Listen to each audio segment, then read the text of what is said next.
सर्वेभ्ये नमो नमः। सभी को नमस्कार। मैं हूँ राम निवास माली और आप देख रहे हैं भाषा सरिता यूट्यूब चैनल। आज हम आपके लिए लेकर आए हैं कक्षा षष्ठी संस्कृत विषय का चतुर्थ पाठ अहम प्रातः उत्तिष्ठामि इत्यस्य अभ्यास प्रश्नः। अहम प्रातः उत्तिष्ठामि इस पाठ के अभ्यास प्रश्न लेकर हम आपके सामने उपस्थित हुए हैं। और यदि आपने भाषा सरिता यूट्यूब चैनल को सब्सक्राइब नहीं किया तो सब्सक्राइब करें, वीडियो को लाइक और शेयर जरूर करें। तो आइए हम शुरू करते हैं पाठ 4 अहम प्रातः उत्तिष्ठामि के अभ्यास प्रश्न और वीडियो के अंत तक बने रहिए। प्रथम प्रश्नः वयम् अभ्यासं कुर्मः। पट्टिकातः शिष्टाचारस्य पदानि चित्वा लिखन्तु। इस मंजूषा में कुछ शब्द दिए गए हैं। इनमें से कुछ शब्द ऐसे हैं जो शिष्टाचार के हैं, अच्छे आचरण को दर्शाते हैं। कुछ प्रश्न ऐसे हैं जो हमारे आचरण के अनुरूप नहीं है। यथा दिया है गुरु वंदनम, ये पहला है। ये कलह है, कलह का मतलब झगड़ा होता है जो हमारे शिष्टाचार के अनुरूप नहीं है। दूसरा गुरु वंदनम। इसके बाद में है वृद्ध सेवा,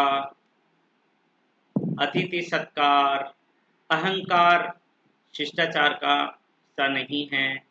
मातृ प्रेम, पितृभक्ति, ज्येष्ठेषु आदर है। ज्येष्ठेषु आदर है मतलब अपने से बड़ों का आदर करना। कनिष्ठेषु प्रीति, छोटों से प्रेम करना, हमसे जो छोटे हैं उनसे स्नेह रखना। परस्पर द्वेष ये ठीक नहीं है। बंधुषु यानी भाईचारा। प्रीति प्रेम। स्वाभिमानम स्वाभिमान।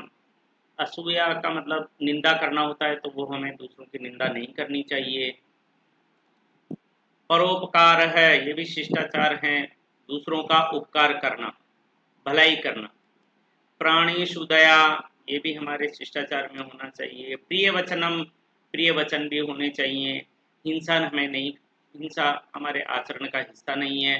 सत्य कथनम, सत्य कथन होना चाहिए। सत्पात्रे दानम, जो दान का पात्र है उसको दान करना चाहिए। सर्वेषु मैत्री भाव है, सभी के साथ में मित्रता का भाव। अहिंसा, समय पालन, स्वच्छता, प्रकृति रक्षण और भ्रातृषु भगिनीषु च स्नेह है, भाई और बहनों के साथ में स्नेह। ये सभी हमारे शिष्टाचार के हिस्सा हैं, अंश हैं। तो आगे बढ़ते हैं। द्वितीय प्रश्न है उदाहरणानुगुणं समयं संख्याभिः लिखन्तु। यथा पादोन सप्तवादनम। पादोन सप्तवादनम का मतलब 6:45 बजे। तो यहाँ पर हमने लिखा है, उदाहरण दिया हुआ है पादोन सप्तवादनम। सार्धदशवादनम, सार्धदशवादनम, दशवादनम, सपादषड्वादनम, सपादषड्वादनम, सार्धचतुर्वादनम, ये सार्धचतुर्वादनम, पादोन एकादशवादनम। तो ये 11:15 बजे। इस प्रकार से हमें समय को संख्याओं में हमें लिखना है। तृतीय प्रश्न है उदाहरणानुगुणम समयम अक्षरे लिखन्तु। तो यहाँ देखिए, जो उदाहरण के अनुसार जैसा दिया गया है, यहाँ लिखा है षड्वादनम, पर यहाँ पर आगे है सार्धपंचवादनम, पादोन दशवादनम। यहाँ पर अगर ये 45 45 जहाँ पर होता है तो इस वाली संख्या को हम यहाँ लिखते हैं 9:45 बोलते हैं हम। पादोन दशवादनम, द्वादशवादनम, पादोन सप्तवादनम, सार्ध एकादशवादनम। ये सभी हमें समय को लिखना था। अग्रे सरामः।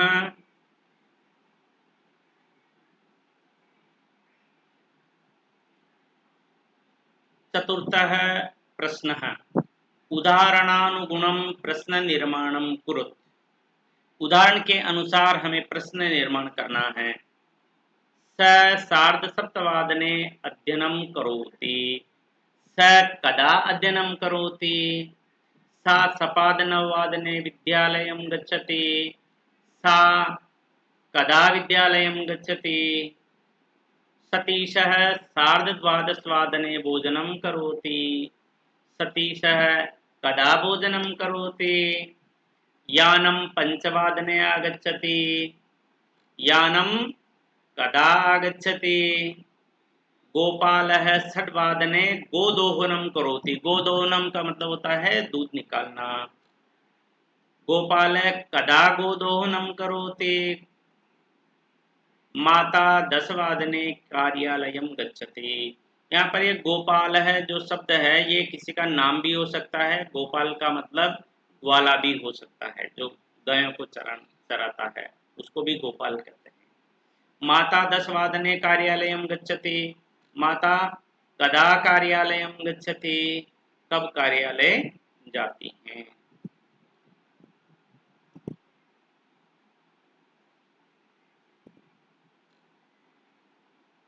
पंचमः प्रश्नः स्वस्य दिनचर्यां सरलवाक्ये लिखन्तु। अपनी दिनचर्या को आपको सरल वाक्यों में लिखना है। अहम प्रातः 6 वादने उत्तिष्ठामि, ये पहला इन्होंने वाक्य दिया यहाँ पर। मैं सुबह 6 बजे उठता हूँ। प्रथमं भूमि वंदनम करोमि, सबसे पहले मैं अपने भूमि यानी पृथ्वी को, धरती माता को प्रणाम करता हूँ। ततः कवोष्णम जलम पिबामि, कवोष्णम का मतलब होता है गुनगुना पानी, हल्का गर्म पानी पीता हूँ। जलम पिबामि। अहम प्रातः सपाद 6 वादने प्रातः क्रियां करोमि, मैं प्रातः 6:15 बजे प्रातः क्रिया करता हूँ। प्रातः क्रिया का मतलब है ब्रश करना, शौच आदि से निवृत्त होना, ये सभी प्रातः क्रियाएं होती हैं। अहम प्रातः 6:30 वादने व्यायामं करोमि, 6:30 न 6:30 बजे व्यायामं करोमि, व्यायाम करता हूँ। अहम प्रातः पादोन 7 वादने मम परिसरं स्वच्छं करोमि, मैं सुबह 6:45 बजे अपने परिसर की स्वच्छता करता हूँ। परिसर का मतलब होता है कि अपने रैक को सही करना, टेबल की जो ड्रॉअर है उसको साफ सफाई करना, अपने पुस्तकों को ठीक प्रकार से जमाना, ये सारे परिसरम स्वच्छम करोमि। अग्रे अहम प्रातः 7 वादने स्नानं करोमि, मैं प्रातः 7 बजे स्नान करता हूँ। अहम प्रातः सपाद 7 वादने ईशवंदनम करोमि, मैं सुबह 7:15 बजे ईश्वर का वंदन करता हूँ। अहम प्रातः 7:30 वादने स्वाध्यायं करोमि, मैं सुबह 7:30 बजे स्वाध्याय करता हूँ, पढ़ाई करता हूँ। अहम 8 वादने प्रातराशं करोमि, मैं प्रातः 8 बजे प्रातराशम इत्युक्ते अल्पाहार, ब्रेकफास्ट कहते हैं इंग्लिश में, प्रातराशम, 8 बजे अल्पाहार करता हूँ। अहम प्रातः 8:30 वादने विद्यालयं गच्छामि, मैं प्रातः 8:30 बजे विद्यालय जाता हूँ। विद्यालय में जाने के बाद विद्यालय में पढ़ाई करना, और उसके बाद अहम मध्याह्ने मतलब दोपहर के समय 3 वादने गृहम आगच्छामि, घर को आता हूँ। विद्यालय से 3 बजे घर आता हूँ। तो ये दिनचर्या है, आप अपने हिसाब से भी इसको परिवर्तन कर सकते हैं, इसमें परिवर्तन कर सकते हैं, बदलाव कर सकते हैं अपने हिसाब से। सरल वाक्यों में आप अपनी दिनचर्या लिख सकते हैं।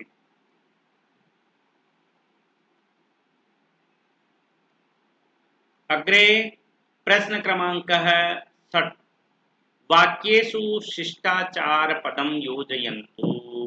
अत्र एका मञ्जूषा दत्ता वर्तते,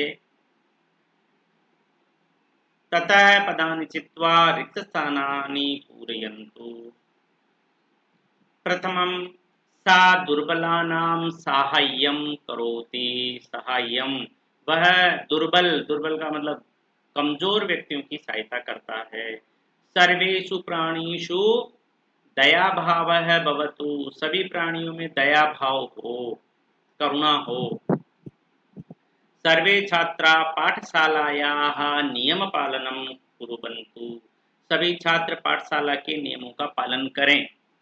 वयं सर्वे अतिथीनां सत्कारं कुर्मः, हम सभी अतिथियों का सत्कार करें। अतिथि का मतलब मेहमान, जो बिना अतिथि के आए वो अतिथि।